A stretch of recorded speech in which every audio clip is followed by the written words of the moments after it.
To cover the Yardbirds, for Bowie, was to go back to his roots. This was arguably the band that influenced him the most in the mid-60s, when he was trying to find his own voice. But the Yardbirds were more than that. They were a band whose story embodies the story of British R&B in the 60s, from rise to fall. If Bowie wanted to re-energize the tired rock and roll scene of late 1973, a good place to start would be to try and reproduce the essence of what made the Yardbirds great.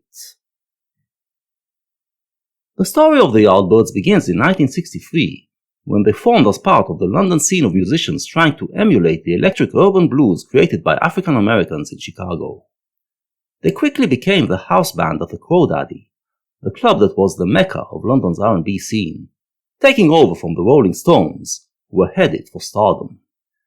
They were soon joined by guitarist Eric Clapton, who turned them into the premier band on the scene. For Clapton, the blues was very serious business, the expression of humankind's deepest emotions and spirituality, and he treated it with religious fervor. With him as lead guitarist, the Yardbirds were known as the most uncompromising, most electrifying London R&B band. They weren't doing so well in the charts, but they were the real deal. But most kids on the R&B scene did not regard the blues as religiously as Clapton. They saw R&B as an expression of youth rebellion, connecting not so much to its spirituality as to its urban realism, its in-your-face attitude, and its focus on individualism. Those kids created the mod subculture, which aspired to do away with anything old and stale in favor of the modern and exciting. From 1964 onwards, mod bands began to deconstruct R&B in various and novel ways to create an original and swinging pop scene. The Yardbirds held fast against this tide, but eventually succumbed. In early 1965 they recorded For Your Love, which blended exotic sounds into the trademark R&B, and became a major hit. Alas, this was unacceptable to the purist Clapton, and he quit the band soon after. The other band members, however, were happy with this new direction, and they swiftly found another ace guitarist to replace Clapton and take the lead, Jeff Beck. With Beck, the band took its place as one of the leaders of the mod scene. Beck could play the blues just fine, but he also explored the electric guitar's ability to create futuristic, thrilling, and mind-boggling sounds. The Yardbirds became paragons of originality, a model for an aspiring young artist like Davy Jones. Shapes of Things, which was released in early 1966, is arguably the quintessential record. Shapes of things before my eyes just teach me to despise. Will time make man more wise? Within my lonely brain, my eyes just hurt my brain, but will it seem the same?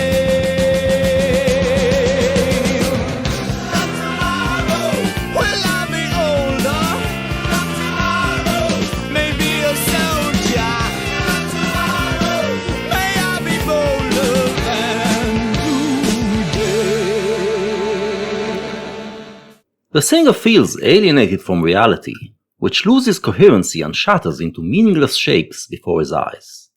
It is a bad reality, but he hopes that in the future it will become better and make more sense. These realistic, philosophical lyrics are a far cry from regular R&B lyrics. They take pop into the realm of the human mind, constituting one of the earliest examples of psychedelic poetry. The music does the same. It still sounds very much like the raucous R&B played at the Crawdaddy, but it is filled with sound effects, and with the charge and receipt type of playing, which makes the listeners feel like they are being attacked by wave after wave of electric currents. There is danger and chaos in this music, youth angst mixed with explosive technology and mind-bending lyrics. Bowie's glam version does a great job of updating it in a way that preserves the spirit of the original, taking the futuristic sound effects over the top, and feeling fresh and exciting. Now, the trees are almost green, but will they still be seen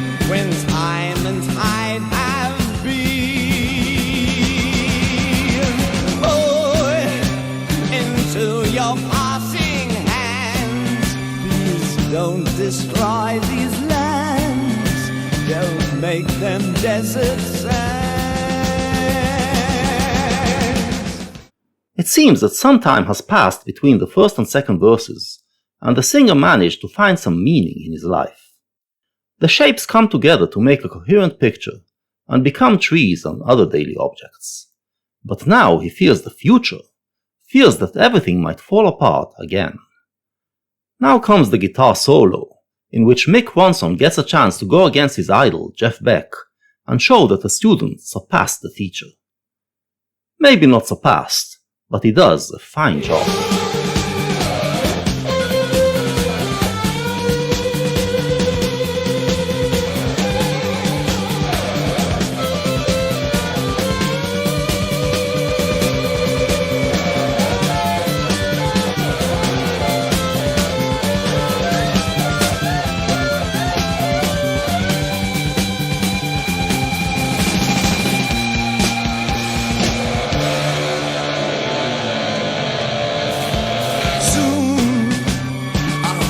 That I will find a seed within my mind that won't disgrace my kind. There is one way in which he can ensure coherency in his existence, and that is to create a worldview which will put everything in order. He is searching for it in his mind, searching for the thoughts buried deep inside, thoughts he can build a worldview around. But here, too, there is fear. Fear that what he will come up with might be disgraceful, like some ideologies of the past. This is a record about growth and change, but unlike the common belief that the growth of man means progress towards becoming better, here we don't know where it leads us. This is where British pop was at in 1966. But Eric Clapton didn't give up. He kept on mining the deeper side of blues, and in the end of 1966, he came back with his new supergroup, Cream, to reclaim music for serious blues. Cream adopted psychedelia, but took it in a different direction. While psychedelia was about creating a chaos of mind-boggling sounds, Cream brought musicianship into it, extending the solos and displaying their superb skills. They were one of the first rock outfits that regarded themselves as serious artists, and it was hard for other rockers to stay behind. Jeff Beck was affected almost immediately. He quit the Yardbirds, and in 1967 formed the Jeff Beck Group, which helped Cream develop the new style of blues rock. Their rendition of Shapes of Things is slower, heavier, and Beck uses his guitar more to show his playing skills than to create sound effects. Psychedelia was effectively dead by this stage, and all of rock started to take itself a lot more seriously.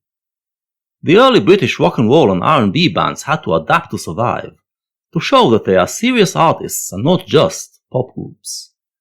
The Yardbirds, under the leadership of their new lead guitarist Jimmy Page, also went in a blues rock direction, until they eventually crumbled and made way for Led Zeppelin, which would further explore the possibilities of blues rock and end up laying the ground for heavy metal.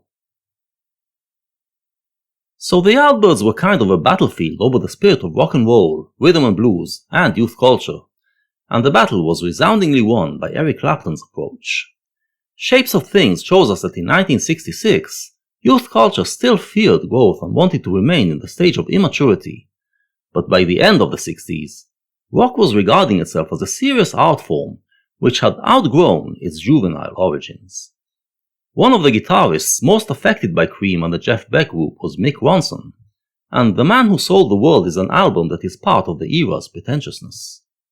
But after that album, Bowie started to take a critical look on the direction rock had gone, and realized that something was lost when it distanced itself from its rock and roll origins. This musically accomplished, self-assured, mature rock made rock and roll lose its sense of novelty and wonderment, the feeling of exploring new territory.